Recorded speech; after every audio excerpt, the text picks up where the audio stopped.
Halo, kembali lagi di tutorial AutoCAD ya. Sekarang eh, saya sekalian bikin konten juga sekalian untuk ada penjelasan mengenai modul manufaktur ya, modul fabrikasi. Oke, coba bahasa Inggris saja kali ya. Kita coba ke bahasa Inggris. Kita harus tutup dulu semua baru dia berubah ke bahasa Inggris.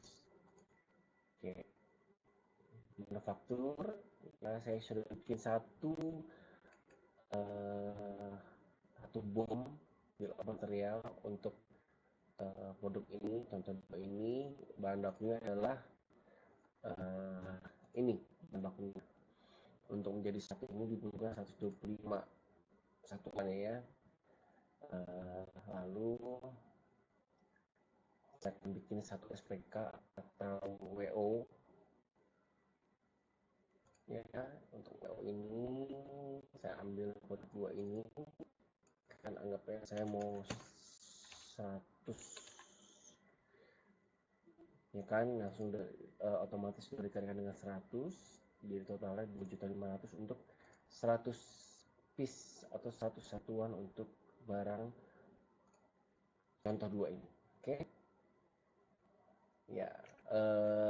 Nah, di sekarang ini saya akan menjelaskan bagaimana apakah akurat bisa dipakai untuk real time prosedur untuk pengambilan bahan dan pemasukan barang jadi.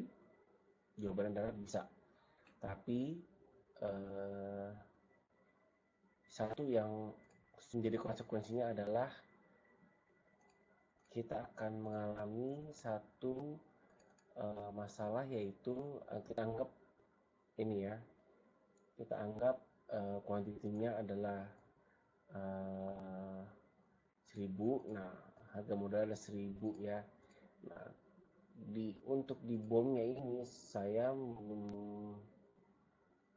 sorry, bukan dua, tapi adalah bahan baku yang untuk satu ini ya. Ini costnya, ini modalnya 200, saya buat di bom ini adalah standar costnya juga 200, jadi sama ya. Jadi harusnya memperkecil kemungkinan untuk ada angka varian ya. Nah, angka varian ini kadang-kadang kalau misalnya kita menggunakan real time prosedur, kadang-kadang varian itu tidak bisa dihindari ya. Saya ulangi, kalau kita menggunakan real time prosedur, varian ini agak sulit untuk dihindari ya. Saya akan jelaskan kenapa ya. Saya akan jelaskan kenapa dalam tutorial berikut ini ya. Oke, kita anggap kita membutuhkan bahan baku 12.500 satuannya ya. Nah, kita akan rilis dari WO ini, kita akan ambil semua ya kan. Oke, saya anggap lagi misalnya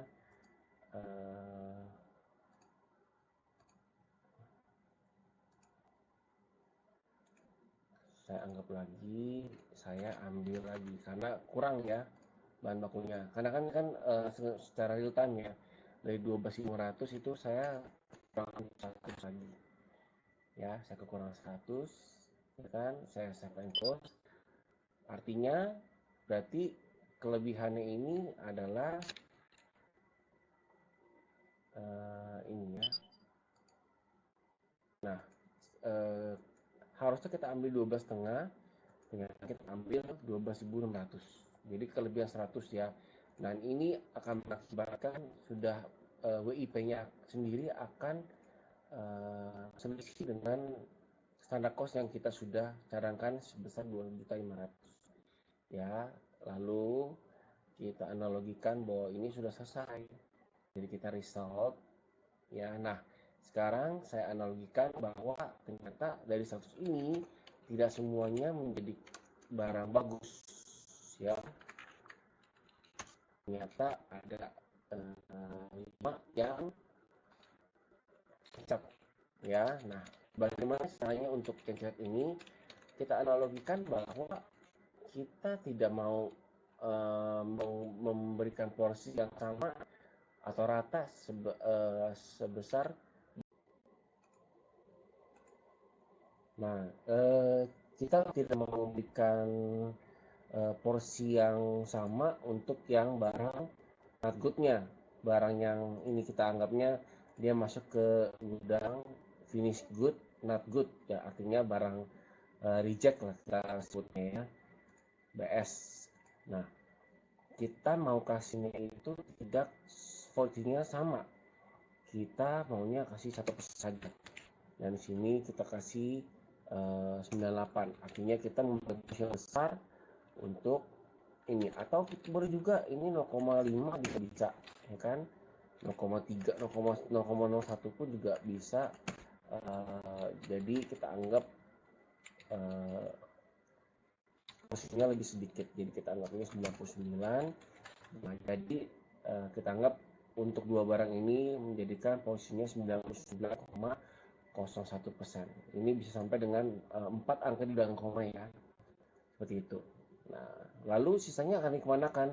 Sisanya akan kita cadangkan untuk material ampasnya atau material sisanya, yang biasanya bisa kita, misalnya kalau plastik bisa kita jual secara kiloan lagi, kita akan bisa loakan lagi, atau misalnya ada yang masih bisa ada harganya sedikit lah gitu. Jadi kita akan mencadangkan sisanya untuk ke barang sisanya lagi ya. Saya anggap saya save dulu, berarti nanti 0,99 ya, 0,99. Oke, lalu saya bikin list kembali ya kan, 0,99 benar, tapi saya tidak mau ke barang jadinya, saya maunya ke barang yang sisanya lagi, ke materialnya lagi ya. Kuantitinya terserah, bisa kita tambahkan juga, misalnya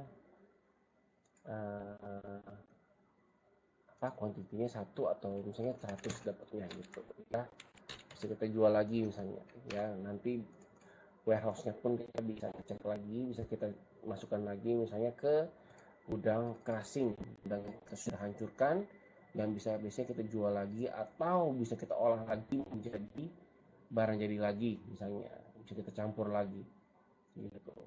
Jadi ini karena ini real time ya, jadi kita bisa dapat laporan barang sisanya itu setelah kita mendapatkan laporan barang jadi, atau mau digabungkan dalam satu laporan itu juga bisa. Tapi kan kita menganalogikan bahwa ini adalah real time, jadi kita ketahuan barang sisanya itu setelah kita sudah kuras gitu ya, mesin itunya sudah kuras, baru kita bisa ketahuan barang sisanya.